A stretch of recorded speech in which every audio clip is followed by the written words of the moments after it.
All right, welcome back, everybody, to the CBSI Star Wars comic show. We are back. I know it's been a little bit of a while. We took a little bit of a break for the summer. We all had things to do. We had to take a little bit of a Zach Morris timeout, but we are back, and we got some Star Wars comics to talk about. What's going on, fellas? How's it going? It's nice to be back. It is. We're back, bitches. And today we got an interesting topic. It's, again, since it's been a while, we figured, the market's a little soft on Star Wars, so let's talk about our favorite Star Wars keys that we want to buy right now.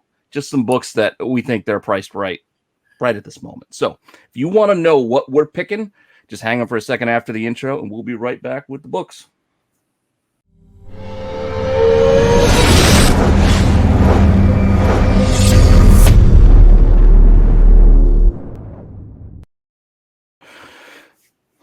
All right, so our first book is going to be my book, my pick. This is a character I think every one of us likes. Everybody would love to see this character show up in something, including Dave Filoni, and that's Quinlan Vos. And right now, this book got cheap all of a sudden. So Star Wars 17 is a book that I'd keep an eye out for right now because, again, I'm a fan of Vos. He's just super cool. There's so much they could do with him on his own if they decided to.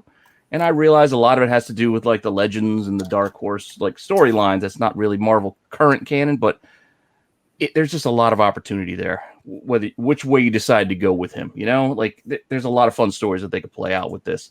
And right now, this book has come down from the highs that we had seen, and you can grab one around $50, which I realize is a lot of money, but not for a key for a character like this, in my opinion, at least.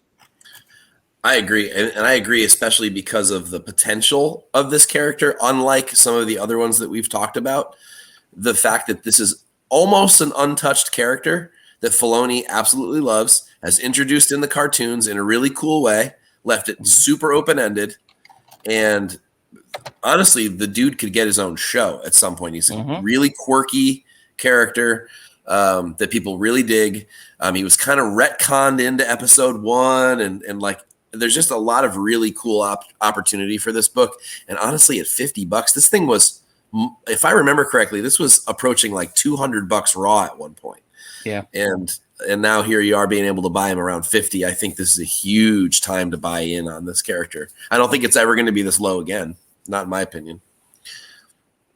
I don't think there's room for it to go. I don't know how this book's that cheap. 9/8 are $5. That seems grossly under to me for someone we're all but guaranteed to see, right?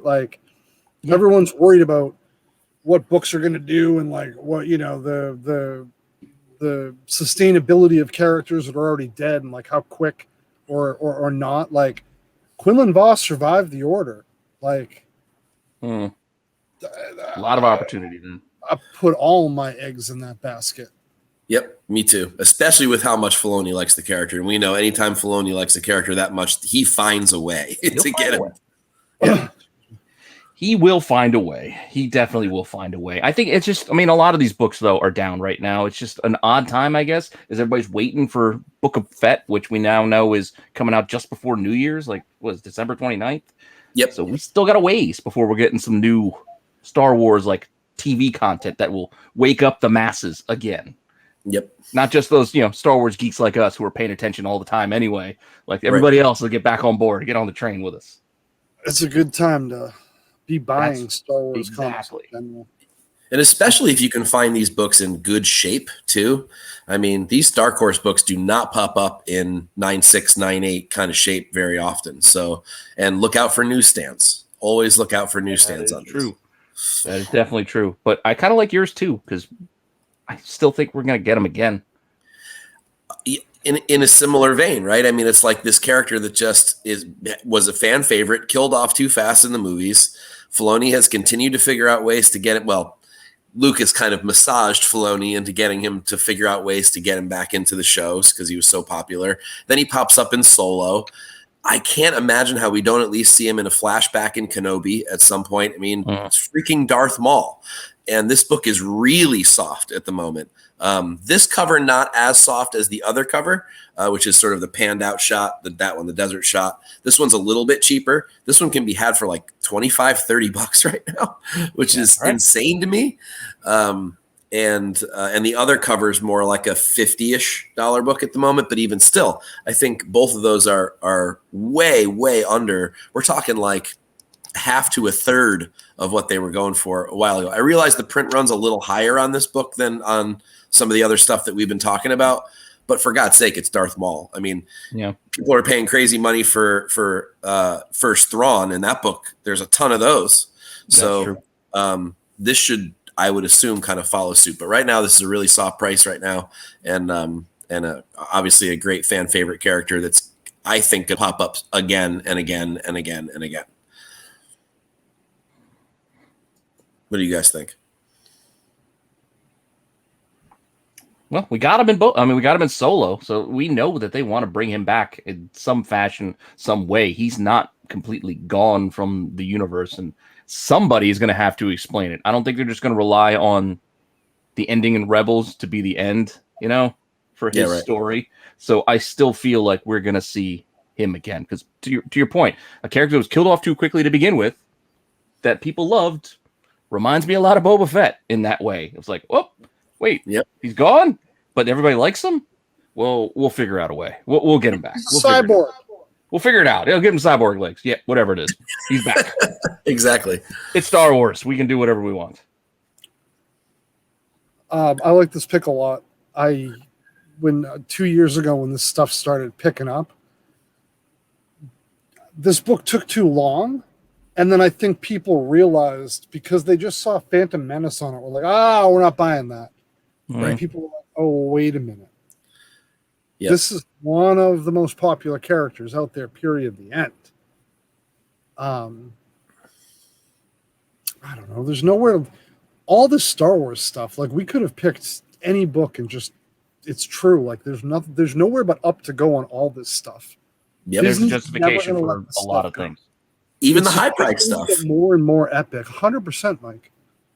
I mean, even though they seem out of range for a lot of people at the moment, I gotta say, books like Bane and Ahsoka and Thrawn, there's still tons of room in those books when we finally see all that stuff finally kick in live action. Thrawn's got about this much room left before there's no room. I mean, this much time before there's no room. Yeah. Like, the window of time on Thrawn purchasing is like, dibba-dibba-doo. Yep. It is shrinking. And Sabine, too. I mean, I don't mean to get off track on the books that we're talking about, but books like that, those characters are coming. Yeah. Don't let what happened to me happen to you. I sold Kang, sold Kang before it hit the screen. It was like 1,200 in 8.0, and then he hit he hit the screen. Oops. And now it's like $6,000. Yeah. But we're not going to make the same mistake about your pick today, though, because yours is a great one too, Ben. What's yours? No, my pick's solid. I like the Asajj pick. I hate this cover. Nothing against these. It's just, it's so blandly I don't know. Like, my favorite Windu cover is that Age of Rebellion, Resistance, Republic, Age of Republic. And yes. In Django's helmet reflection. Yes. But anyway, Asajj. We were talking earlier. We think I don't think there's a way you don't get her in Ahsoka or Obi-Wan. Mike, I know, thinks Ahsoka's the key. I think so. I think either one makes this $1,000, $1,500 book. Yep. She's arguably one of those characters that has a wild cult following. That the more people are introduced, and I know you got her in Clone Wars, blah, blah, blah. Blah, blah, blah, blah, blah, blah. Give me the chick who did the Scorpion from Game of Thrones. The wife. Oh, well, she's playing somebody else, though, in Obi-Wan, but she would have been good. She would have been perfect. She would have. She would have been perfect. That's what I was hoping it would have been. But now I think she's just an Imperial of some kind, just somebody in the so Empire. Unfortunate, because oh my god, This She would have character, been good. we're gonna get a Saj live. This book will go crazy. Go ahead. Mike. and this character is at first, like when we had the Samurai Jack Clone Wars, and she was kind of silly at first. You're like, okay, whatever. But then this character got really complex and became kind of a main character in the cartoons for a while, with the whole Sith Witch thing and the Dathomir story and all that kind of thing, and her link to Maul and Savage and all that kind of stuff. I mean, they've definitely hashed out a very three-dimensional character for her, and it would be a shame to waste all of that backstory. And I can't imagine that we won't see her. We have to. I mean, she's too cool now to not use. Yeah. Only thing against her is just that short window of time, because we know of her demise. That's the only thing, is if they're going to stick to that, it does limit the time we can see her. But we know they don't like getting outside of their familiar timeline. We're not getting a lot of future Star Wars. We're not getting a lot of High Republic, which was stuff I'd love to see, but they can't seem to get out of the Skywalker timeline. So there's still a good chance we see more and see a character like this. Yeah, of all three of the characters that we talked about tonight, for the same reason. Yeah, yeah. Super, I want to super see cool. Lots of room, complex characters, fan favorites. All have plenty of room to tell story, and we're bound to see all three of them at some point. Yeah, she's just awesome. That's a particularly great shot you snagged there. Yeah, that's what is that, 60? I think it's on Star Wars Rebellion or Republic 60. Republic 60, yeah. Yeah, it's fantastic cover. The only cover better than I don't know. I like the 51 a lot. That's true. That's true with Dirge. That is a good one as well. The only cover, the best cover is Republic 71. It's the one after the Quinlan Voss cover. She's riding the Rancor with both lightsabers out. That is really cool. You're like, I like that Marvel one too, though. That Koi Fam, that Republic or whatever, the Age of the Rebellion or Age of the the one I'm talking about. Like it's a newer book. It's a Marvel book. Like this. Yes, where she's kind of like lunging. That's a good one too. Ridiculous, but it's not good in the trade dress. You're going to get that Turkish version. No, well, there you go. Because the art is awesome. Limited to 300. Woo! Awesome stuff. It's stupid. The Turkish books are finally gaining steam. They are. Cool. It took a while, but now folks are showing up in auctions and being like, y'all got any of that Turkish Star Wars? Yes, I fucking do. Hell yeah. So I'm just saying, before we get out of here, I'm going to remind everyone, hit the like button, sub up the channel, but you're already subbed because you're watching us and you can't watch us all without being subbed. Exactly. Mind trick you. Get over to comicbookinvest.com. Check out everything the writers over there got going on. Mike's I don't even know. Mike's Tuesday, Wednesday cover champion every week without fail, bringing it to you. Peter is a Friday guy.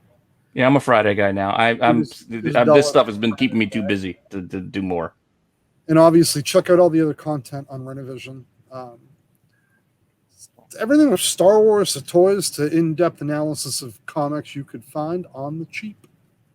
Absolutely. All right. On behalf of everyone, we appreciate you. Good to be back. Absolutely. Yeah, we'll see you guys next week. See you soon.